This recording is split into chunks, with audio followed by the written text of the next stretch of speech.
Hey friend, I hope you're doing well. As you can hopefully see from the title of this video, this is going to be my Graveyard Project Pan finale. I was not able to post a second update this year, but I have still been keeping up with this project pan. Perhaps not as much as I would have liked, but I've still been working on these products. This project was created by Emily and Max. I will go ahead and have her channel linked both in the cards and in the description in case you haven't seen her, but I'm sure you have if you have made your way here. So I will go ahead and just get on into the finale, assuming we're all on the same page here. So I'm going to start off with my Tom Ford Traceless Soft Matte Foundation. I'm very happy with the visible progress that is happening. I didn't include a new tally mark, but I hope that you will be able to see that there has been quite a bit of progress that has been made. I was able to use this product 19 times over the past few months, for a total of 30 uses in this project. I do still like this foundation. It's not the best, but it's also not the worst. It also is getting a bit old in my collection. I've had this for probably too long already, so I'm planning to be decluttering this at the end of 2022. So I will continue to make progress throughout the year. I'm pretty happy with the amount of progress that has been made. Of course, this is still only like halfway finished up, which isn't great for the amount of money that was spent on this product. But given the way that I personally use foundation, I think this is still pretty substantial progress for me. Next up is this mini Charlotte Tilbury lipstick in the shade Pillow Talk Medium. And I only used this 3 times over the past few months. I had originally had in the original Pillow Talk mini, and I was able to finish that one up. So this has only been in since the first update. Regardless though, 3 uses is still not great progress. This is not my favorite shade of lipstick. It has been a little bit tricky for me to use in the past, but I think I have finally figured it out. I think I've found a way to use this sheerly on my lips, which is working really well for me. So I'm glad to have found a new way to use it, a way that I will actually be able to get some use on it. So even though I haven't gotten the most incredible amount of usage on this product, I'm still considering it a win. Next, I was working on the Kaja lip oil, and I am calling this done. I've been able to use it 22 times since my last update for a total of 42 uses in this project. And it's gotten to the point where it's pretty difficult to get any product out. So I'm glad to have this gone and out of my collection.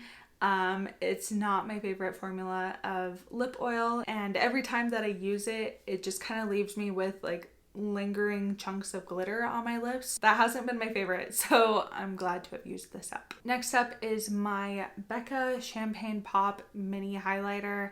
I have only used this 5 times over the past few months for a total of 16 uses in this project. I think this just wasn't the best product to include in this project because I have been working on another highlighter in my Project 100 uses, and that one has kind of taken precedent over the course of the year. So there's really no progress that has been made in this highlighter, but that's fine. I've gotten more usage on the other one. However, I've had my love rekindled for this shade of highlighter. It's a really nice warm but not too golden color on my skin, and I've really enjoyed that. So yeah, I'm still really happy to have this in my collection. The only other thing that has happened is that it keeps threatening to break and fall out of the packaging. So I've had to kind of like repress it in there a couple of times, and it's looking like I'm going to have to do that again. So that's my only complaint about this formula is that it breaks pretty easy. I don't think I mentioned at the top of this video that those 4 were my resurrection items. So now I'm moving into my collecting cobwebs item, and the first one is this Rare Beauty eyeliner. This is their like whatever it's called, Perfect Strokes liquid liner. I think I've just realized that I'm not a liquid liner person really anymore.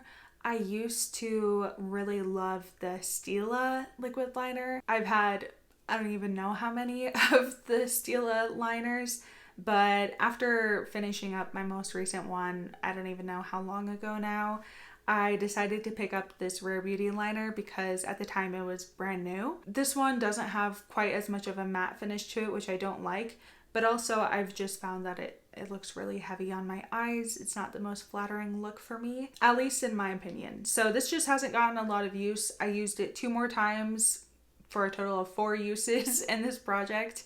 So that's pretty sad, but I'll just hold on to this until it's expired or dries up or whatever. It's just not my favorite look anymore. So that was a good thing to learn in this project. And last but not least is my Natasha Denona Metropolis palette, which looks like this now. This is the bronze palette, and I actually decided to declutter most of my Metropolis shades, and the ones that I decided to keep, I went ahead and put into this palette. I also decluttered a lot of the bronze palette. So this is kind of like my perfect bronze slash Metropolis palette. So yeah, not what I was expecting when I rolled that palette into this project, but here we are. I also only used this palette 2 times after my last update. So that's given me, I think, only 10 uses on the Metropolis palette in total. But I am glad that I've found a way to keep my favorite shadows from the Metropolis while also getting rid of some clutter in my collection. So that's it for my update. This has been a really fun project to participate in. I've been watching for a couple of years now, so this was a lot of fun to join. It didn't go exactly how I had planned, but I was able to still finish 2 products in this project, so that still feels like a bit of a small win. And I also think I learned a lot about myself and my makeup preferences, so that's always a win as well. Thank you so much to Emily for creating this project and for inviting us all to join. It's been a lot of fun to participate in the Graveyard Project Pan community in a small way. So thank you for watching this video. I hope you'll consider sticking around, and I hope to see you in the next one.